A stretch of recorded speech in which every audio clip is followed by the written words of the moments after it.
If equipped, your roof rack allows you the option to free up some interior space by transporting your luggage or other accessories on top of your vehicle. Before placing any cargo onto the roof rack, first make sure your crossbars are installed.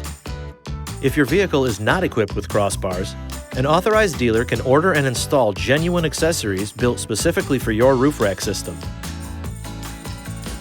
If your crossbars are movable, make sure they are in place and fully secured before adding any accessories. You can install an optional luggage carrier, bike rack, or other accessory as long as it's compatible and approved for use with your vehicle.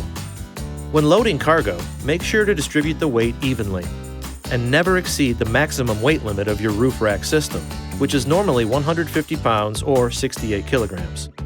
It's also worth noting that the roof rack does not increase the total load carrying capacity of the vehicle, so be mindful of everything you're transporting, both outside and in.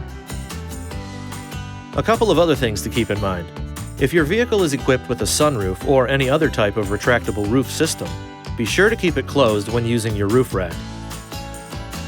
Any cargo transported should be securely tied down before driving. And do not attempt to carry any loads on top of your vehicle without the crossbars installed, or you could damage the roof.